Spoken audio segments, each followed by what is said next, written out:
Madam வணக்கம் madam. என்னுடைய பேர் முத்து மேடம். விருதுநகர் மாவட்டத்திலிருந்து பேசுகிறேன், காரியாபட்டி தாலுகா.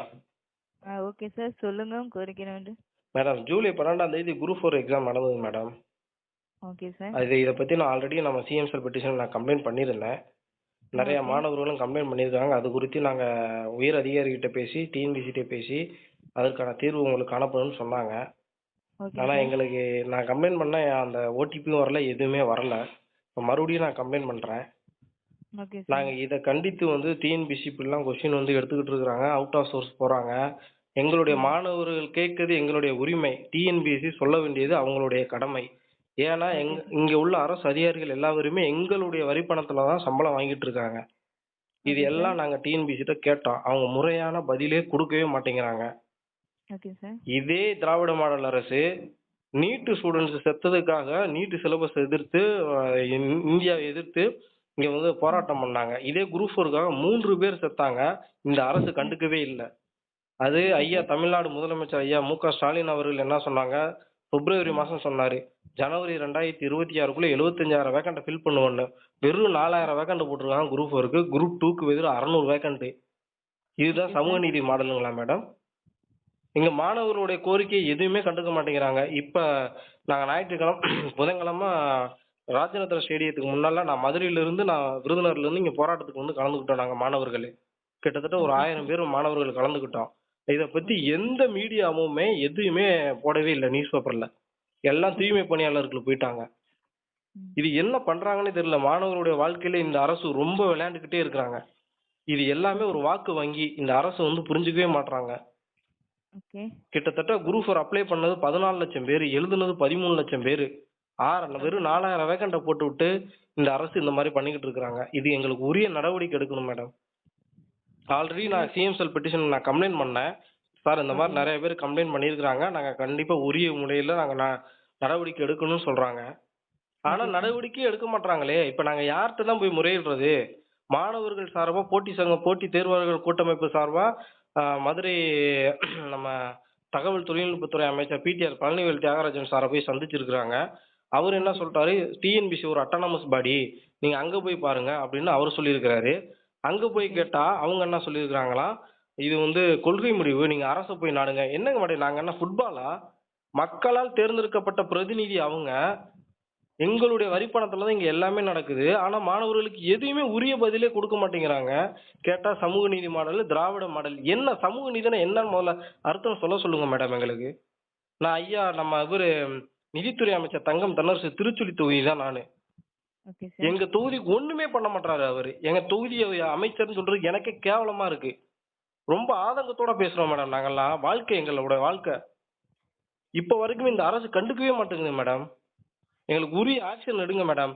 தமிழ்நாடு முழுவதும் உள்ள எல்லா டிஸ்ட்ரிக்ட் கலெக்டர் ஆபீஸ்ல போயிட்டு நாங்க மனு கொடுத்தோம். ஒரு 38 மாவட்டத்துல போய் மனு கொடுத்தோம். அந்த மாவட்ட ஆட்சியர்களும் கண்டுக்க மாட்டேங்கிறாங்க. இதுக்கு உரிய ஆக்ஷன் எடுங்க மேடம் எங்களுக்கு. புரியுது. எங்க சைடுல நாங்க அப்படித்தான் நீங்க சொல்றீங்க. ஆக்ஷன் எடுக்க மாட்டேங்கிறீங்க. நான் ஒரு டைம் நான் கம்ப்ளைண்ட் பண்ணேன். நீங்க ஆக்ஷன் எடுக்க மாட்டேங்கிறீங்க. இதுக்கு அடுத்து நாங்க மேல் அதிகாரி சிஎம்செல் பெட்டிஷன் முதல்வருடைய தனிப்பிரிவு மையம் சொன்னீங்க. இப்ப நாங்க யார்கிட்ட போய் முறையிடுறது சொல்லுங்க.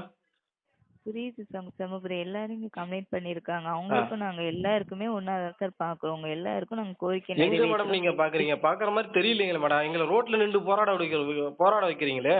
இதுதான் சமூக நீதி மாடலா? நாங்க ரோட்ல நின்று போராடணும் மேடம். மாணவர்கள்லாம் சென்னையில ரோட்ல நின்று மலையில நின்று போராடணும். எங்க போயிட்டீங்க? உயர் அதிகாரிகள்லாம் எங்க போயிருந்தீங்க? எங்களுக்கு பதில் சொல்றதுக்கு யாருமே இல்ல. வரி பணம், வரி மட்டும் கரண்ட் பில் ஏத்துறீங்க, பஸ் ஃபேர் ஏத்துறீங்க, எல்லாத்தையும் வரி ஏத்துறீங்க. நாங்க ரோட்ல நின்றுட்டு இருக்கோம். இப்ப 14 லட்சம் பேர் குரூப் 4 அப்ளை பண்ணிருக்கான். ஒரு ஆளு 100 ரூபா ஃபீஸ். அப்ப எத்தனை கோடி? அந்த கோடியில எங்க பண்றீங்க? இதுக்கெல்லாம் கேட்டா உரிய பதில் தர மாட்டாங்க டிஎன்பிஎஸ்சி. அவங்க என்ன ஃப்ரீயாவா மேடம் எங்களுக்கு கொஸ்டின் எடுத்து கொடுத்துறாங்க? 100 ரூபா நாங்க கட்டுறோம்ல ஃபீஸ். Okay sir. புரியுது. எங்க சைடுல நாங்க ஆக்ஷன் எடுக்கிறோம். சம்பந்தப்பட்ட அதிகாரிக்கு தெரியப்பட்டு நடவடிக்கை எடுக்க சார். கண்டிப்பா நடவடிக்கை எடுங்க மேடம். போன முறை கம்ப்ளைண்ட் பண்றதுக்கு ஓடிபி வரும்னு சொன்னாங்க. ஓடிபி வரல, எதுவுமே வரல. புரியுது புரியுது. வெயிட் பண்ணுங்க. இன்னைக்குள்ள உங்களுக்கு மெசேஜ் தகவல் தெரிவிப்பாங்க சார் அதிகாரிகள். சரிங்க மேடம். உங்க நேம் மேடம்? என் பேர் Kamali sir. Okay madam, okay madam. கொஞ்சம் உரிய நடவடிக்கை எடுங்க மேடம். இத வந்து உயர் அதிகாரிட்ட தகவல கொஞ்சம் கொண்டு போங்க மேடம். அன்னைக்கு போராட்டத்துக்கு வந்து தமிழ்நாடு காங்கிரஸ் கமிட்டியின் துணைத் தலைவர் வந்து இதயத்துல்லா சார் தான் வந்து கலந்துக்கிட்டாரு. அவரும் ஓகே சார். முதலமைச்சர் சார்ட்ட நாங்க கொண்டு போறோம்னு சொன்னாங்க. இது வந்து ஓகே சார். எங்களுக்கு உரிய தீர்வு வரணும் மேடம். ஏதோ வந்து மாணவர்கள வந்து ஏதோ ஆடு மாடு மாதிரி வந்து கண்டுக்கிறாத மாரி போறாங்க. மிகப்பெரிய ம். போராட்டம் மதுரையில நடத்தப் போறோம். திருச்சியில நடத்தப் போறோம்.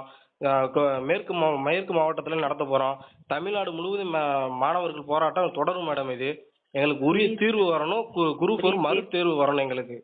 Okay sir. நாங்க சம்பந்தப்பட்ட அதிகாரி தெரியப்படுத்தி டிஎன்பிஎஸ்சி டிபார்ட்மெண்ட்டுக்கு தெரியப்படுத்தி உரிய நடவடிக்கை எடுக்க சொல்றோம் சார். முதல்ல டிஎன்பிசில உள்ளவங்கலாம் அந்த குரூப் 4 கொஸ்டின் அவங்கள குடுத்து எழுத சொல்லுங்க மேடம். உருப்படியாவே ஓகே சார். அவங்களே கொஸ்டின் எடுக்கவே தெரியல. எங்கெங்க இருந்து கொஸ்டின் எடுக்குறாங்க. டிஎன்பிசி ம். சிலபஸ்ன்னு வைக்கிறாங்க. குரூப் 1, குரூப் 2, குரூப் 4ன்னு தரம் பிரிச்சு வைக்கிறாங்க. அப்புறம் எதுக்கு தரம் பிரிச்சு வைக்கணும்? ஒரே தான் டிஎன்பிசி எக்ஸாம்னு சொல்லி வச்சுட்டுருங்க. கரெக்ட்டா குரூப் 1 லெவல்ல யார் யார் எடுக்கணுமோ குரூப் 2 மெரிட் லிஸ்ட்ல எடுத்துட்டு போங்க. Group 2, okay group sir. 4, group 1 வைக்கிறீங்க. அந்தந்த ஓகே. தரத்துக்கு தகுந்தமான கொஸ்டினே கேட்க மாட்றாங்க. ம். இப்ப நாங்க வந்து உட்கார்ந்து புலம்பிக்கிட்டு இருக்கோம்.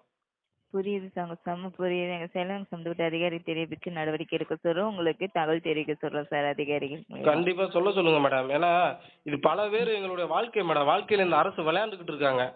இவரு சொன்ன அந்த ஐயா முதலமைச்சர் சொன்ன வாக்குறுதி இப்ப வரைக்கும் நிறைவேற்றல. வந்த உடனே ம். நீட்டு தேர்வு ரத்துன்னு சொன்னாரு. ஒரு நீட்டு தேர்வு ரத்து பண்ணல. அந்த ரகசியத்த துணை முதல்வர் சார் சொன்னாரு. அந்த ரகசியம் இன்னி வரைக்கும் வெளிப்படல. இப்ப என்ன ஓகே சொன்னாரு, சார். வரும்போது 5,50,000 லட்சம் வேக்கண்ட் ஃபில் பண்றோம்னு சொன்னாரு ஐயா முதலமைச்சர் ஐயா. அந்த 5,50,000 ஓகே லட்சம் சார். வேக்கண்ட் 1,00,000 வேக்கண்ட் கூட போடல. ம். கண்டிப்பா இதுக்காகவே நாங்க மிகப்பெரிய போராட்டம் நடத்துவோம் மேடம். புரியுது சார். செம்ம புரியுது. வெயிட் பண்ணுங்க. எங்க சைடுல இருந்து நாங்க சம்பந்தப்பட்ட அதிகாரி தெரியப்படுத்தி உரிய நடவடிக்கை எடுக்க சொல்றோம் சார். உங்களுக்கு கண்டிப்பா பதில் மேடம். சொல்றோம். கண்டிப்பா மேடம். இத கண்டிப்பா. கொஞ்சம் கன்சிடர் பண்ணுங்க. Okay sir. நாங்களும் எல்லா டிபார்ட்மெண்ட்டுக்கும் கன்சிடர் பண்ணியிருக்கோம் சார். ஃபார்வர்ட் பண்ணியிருக்கோம். அவங்களுக்கு நாங்க தெரியப்படுத்தியிருக்கோம். உங்களுக்கு உரிய நடவடிக்கையும் எடுப்பாங்க ஏதோ சார். எங்கள ஃபுட்பால் மாரி விளையாண்டுகிட்டு இருக்கிறாங்க. தயவு செய்து அப்படி ஒண்ணும் விளையாண்ட வேணாம்னு சொல்லுங்க. தேர்தல் நேரம். அப்புறம் நாங்க ம். விளையாண்டோம்னா, அப்புறம் அவங்க தாங்க மாட்டாங்க. புரியுது. மாணவர்களுடைய போராட்டம் இங்க வந்துச்சு அப்படின்னா, ஜல்லிக்கட்டு போராட்டத்த விட மிகப்பெரிய போராட்டமா இருக்கும். அரசு தாங்காது மேடம். சொல்லிருங்க. புரியுது சார். ஏன்னா இது வந்து அவங்க விளையாட்டாவே எடுத்துக்கிட்டு இருக்கிறாங்க. Okay sir. என்ன இதுல பண்றாங்க? அதுக்கு பிஜேபியே பரவாயில்ல. ம். இவங்களையும் பிஜேபி ஒப்பிடும்போது, பிஜேபிக்கு உங்களுக்கு என்ன வித்தியாசம்னே தெரியல.